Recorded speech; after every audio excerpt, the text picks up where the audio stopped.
Okay, I have an '07 Ford Explorer Sport Trac, and there doesn't seem to be any videos available on how to get the driver's side retractor seatbelt off. So I thought I'd try it out and post one.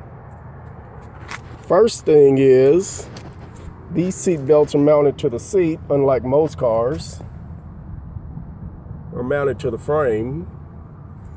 This thing here, as far as I can tell, doesn't come off, and this has a clip on it.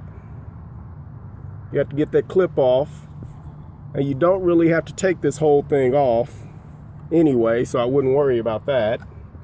And there's some tabs up underneath. There's one, I hope you can see it. And the other, you get those loose. Plus there's a tab in the back of the seat. Back there, that you need to loosen. You get all those loose, you can work it around good enough to get inside here with your T50 wrench.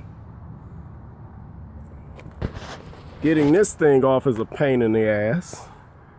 But you don't have to take all this off like I thought. All you got to do is manage to get this cover off right here. And that'll expose the screw, again, T50. And there you go.